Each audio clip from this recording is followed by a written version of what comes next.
Allô, allô, Prisca? Allô? Oui, bonsoir, Prisca. Roselyne, ça va? Bonsoir, ça va et toi? Oui, ça va bien. Vous patientez, il y a la sœur Prisca qui est en ligne. Nous t'écoutons, Prisca Roselyne. Merci.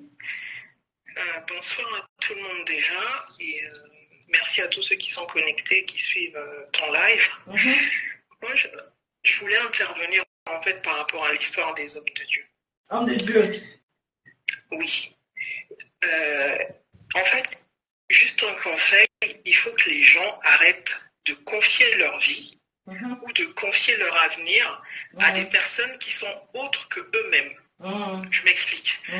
Quand Dieu nous a créés, personne n'a jamais vu Dieu. On peut le percevoir à travers différentes choses.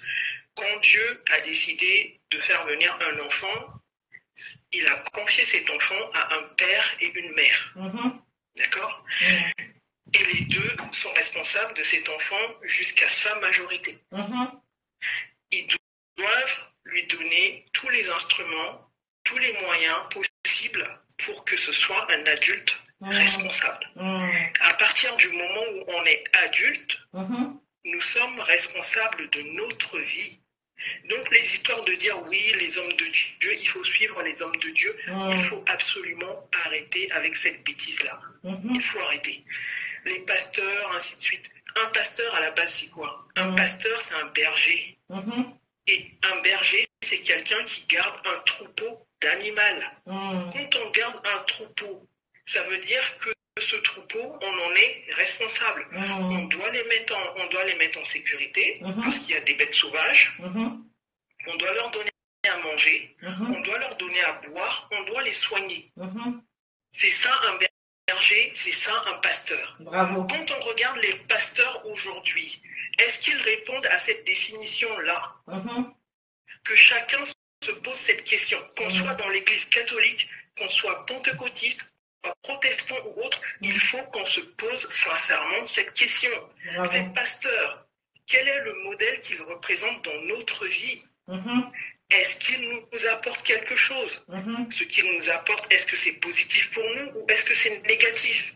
Parce que moi, je vois là des pasteurs, que ce soit sur la toile, les réseaux sociaux ou dans nos pays africains où ils pullulent énormément, des gens qui n'ont pas de formation, pas de métier, pas de profession et pas de compétences, à part la manipulation psychologique et l'esclavagisation des gens.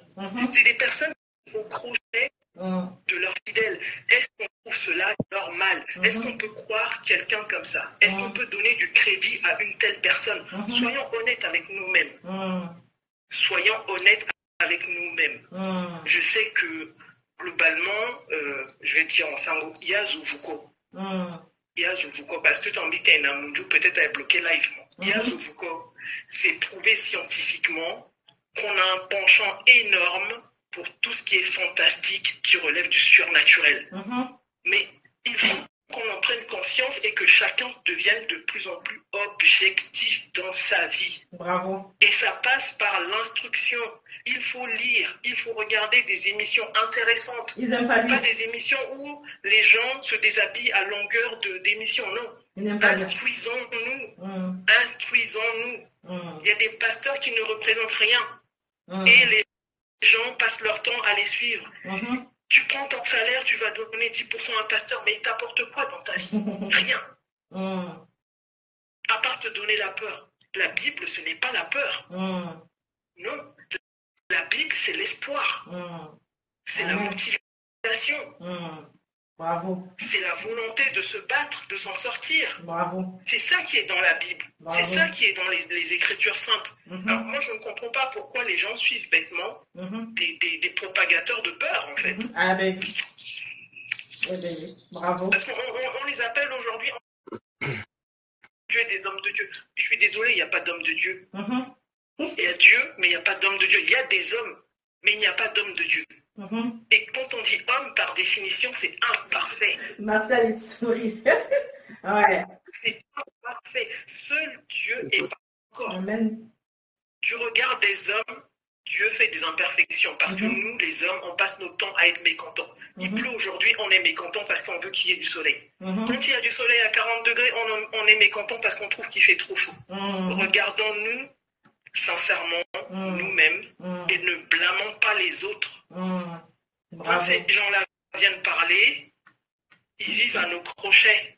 C'est nous qui leur permettons de propager ces messages-là.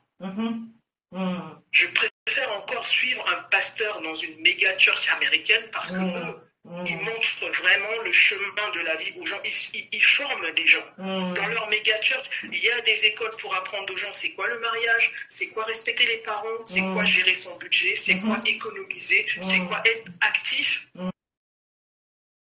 Que soi-disant Talignano, là, il est utile à qui dans la société centrafricaine? Lodi kolana venateo non, quoi qu'il n'a pas ça accident ni zingo quoi zola ba quoi sur le zingo ni sur. Il a quel métier à la base?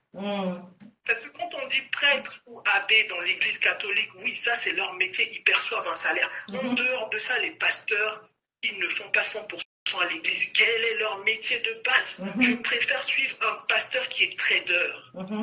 Parce que lui, il n'a pas besoin de mon argent pour vivre. Bravo. Mais un pasteur là qui ne fout rien, je suis désolé, je préférais même Tembego, même à l'église encore à paix. S'il n'y a que des pasteurs comme ça, là, je préfère même Bilga, je sais pas, un Bilga, même adepte de diable, c'est encore mieux peut-être que de suivre ce genre de personnes. Non, sincèrement, sincèrement. Ouais. Parce que les gens se trompent, les gens sont en train d'être menés en bateau. Il vaut mieux être athée, ne croire en rien, que de croire en ce genre de personnes. À la base, nous les humains, on est tous de passage sur cette terre. On est d'accord là-dessus. Ouais. Ok. Les humains sont organisés en société. Il y a toujours une forme d'organisation. Ça commence par la famille, et après il y a la tribu, il y a les villages, les villes, ainsi de suite. Et voilà, il y a quelque chose de commun qui permet aux personnes de se retrouver autour de cette chose commune. Après, au niveau d'un pays, on fait nation. Quand on dit on fait nation, ça veut dire en fait on décide de nous battre pour des valeurs communes, pour un territoire commun et pour un but commun. Jusque-là, on est tous d'accord. En Centrafrique, le problème est multiple. La xénophobie, en fait, elle est exacerbée en période de crise. C'est-à-dire que quand un peuple a réussi à se souder, quand tout va bien, ils s'en foutent de savoir s'il y a 10 étrangers dans le pays ou s'il y en a 1 million, puisque tout le monde mange à sa faim, tout le monde arrive à nourrir sa famille, tout le monde arrive à trouver du travail, tout le monde part en vacances, on s'en fout des 2-3 meurtres peut-être qu'il y a ou des 2-3 agressions. Mais quand les choses commencent à devenir difficiles, quand par exemple il y a beaucoup moins d'argent, il y a beaucoup moins à manger, il y a des difficultés pour trouver du travail, là on commence à regarder l'étranger qui est à côté. On a tendance à dire mais c'est à cause de lui. Oui. Même si c'est pas de sa faute, on va dire c'est à cause de lui. Tu n'arrives pas à traverser la rue, tu te tournes à gauche, tu vois qu'il y a un étranger, tu dis bah c'est à cause de lui que j'arrive pas à traverser, mais en fait en réalité toi-même tu as des problèmes qui sont dans ta tête. Ouais. Mais il faut un bouc émissaire parce que c'est humain. L'humain par définition ne peut pas forcément assumer ses responsabilités parce que déjà on se dit qu'on ne s'est pas créé tout seul. Donc si on est sur Terre, c'est de la faute de Dieu. Donc tout ce qui nous arrive, il faut qu'on trouve un responsable. Même si c'est de notre faute. Il faut qu'on trouve un responsable. Le problème en Centrafrique actuellement, je ne sais pas dans quel contexte tu parles de cette histoire de xénophobie, mais ça ne date pas d'aujourd'hui en fait en Centrafrique. D'accord. Ça ne date pas d'aujourd'hui, cette histoire de xénophobie. Déjà, entre nous, centrafricains, les différentes ethnies, il y en a qui ne s'aiment pas. Il faut qu'on se dise la vérité. La Centrafrique ou la République centrafricaine en tant que pays, pour moi, c'est un pays qui n'a pas fait nation. C'est-à-dire, c'est un pays où les peuples qui font partie de ce territoire délimité, ils ne se sont pas assis à un moment donné pour se dire on veut défendre ce territoire, nous les Centrafricains, parce que notre objectif en tant que Centrafricains, c'est X, Y, Z, et on va tout faire pour défendre ce territoire, on va donner comme valeur et comme héritage aux générations futures. Moi,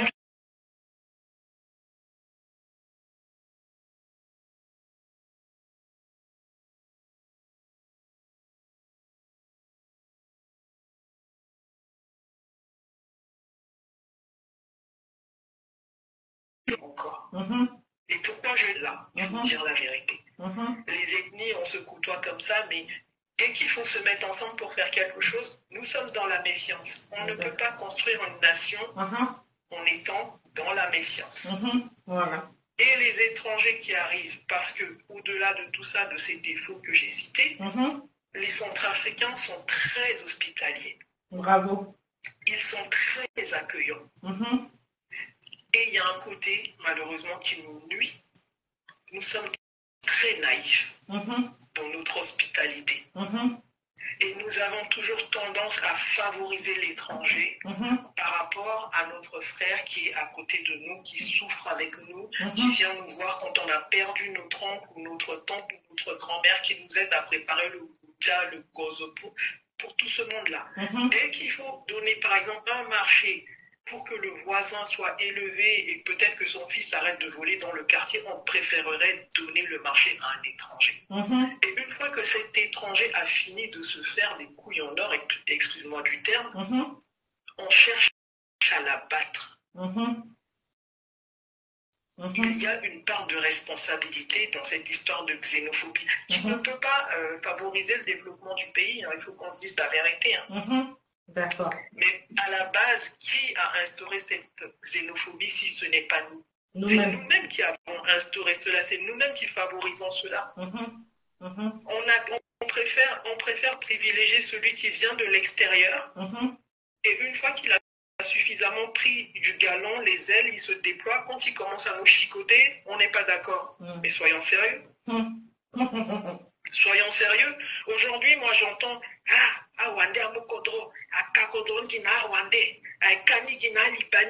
mais nous-mêmes, nous les Centrafricains, nous sommes où? Dans le domaine économique du pays, nous sommes où?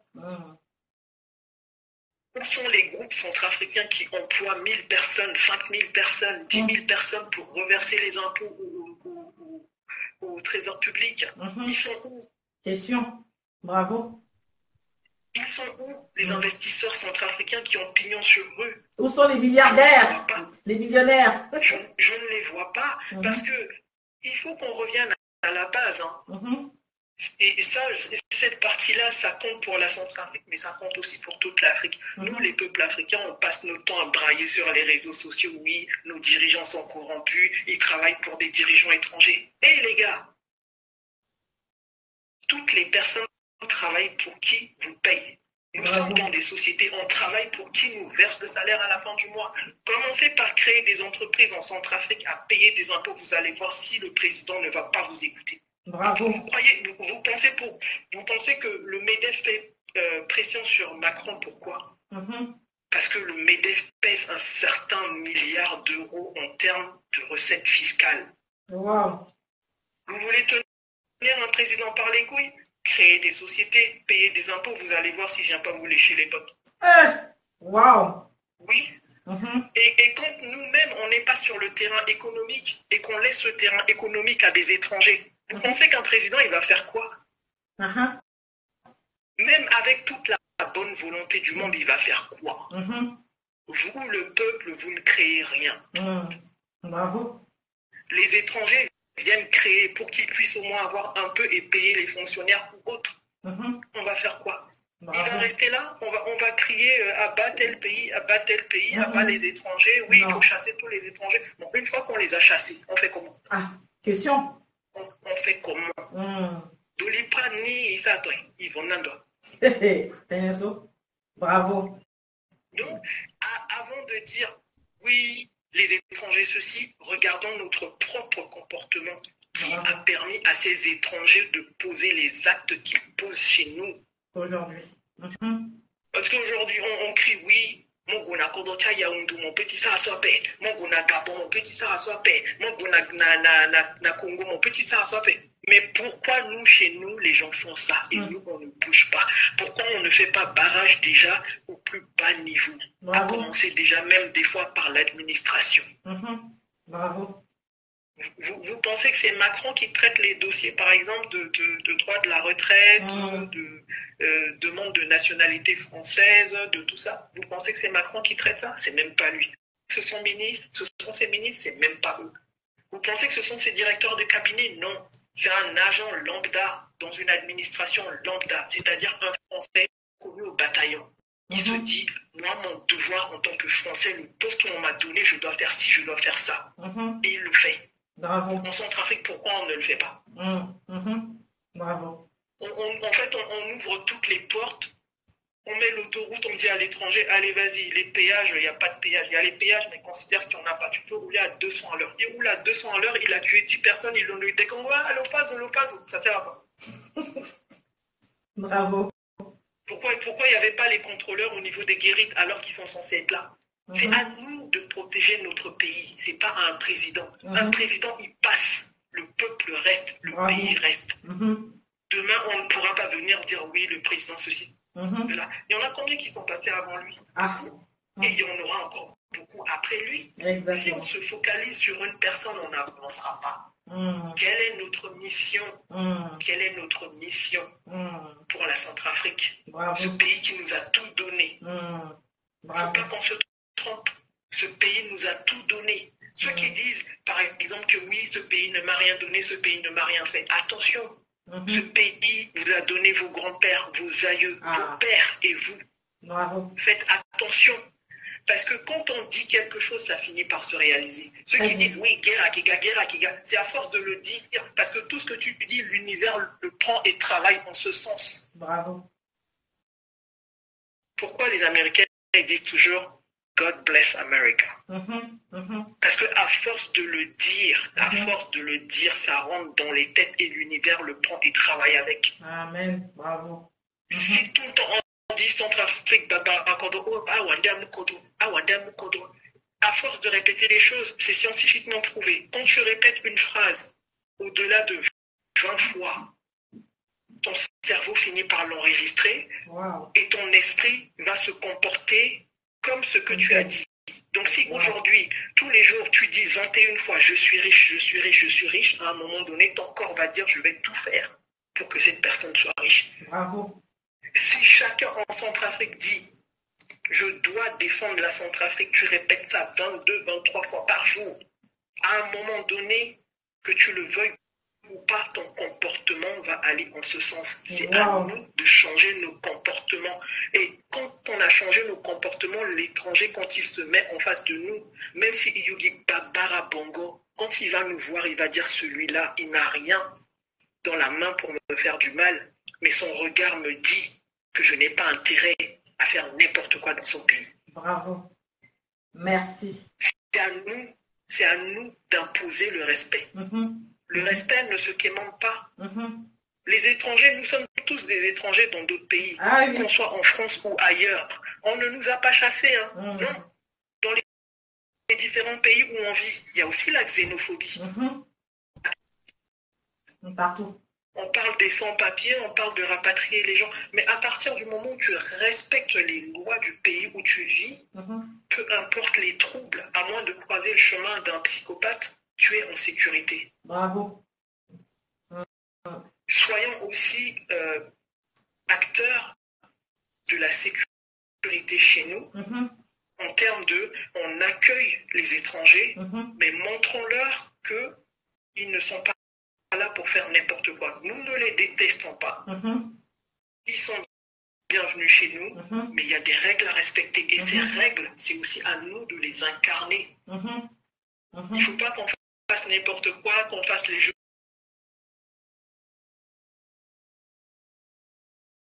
Dire oui, il faut chasser les étrangers. Non, ça ne se passe pas comme ça. C'est d'abord à nous d'incarner ce qu'on veut que l'étranger voit.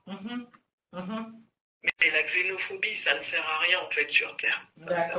D'accord. Merci beaucoup. Et encore moins en centre.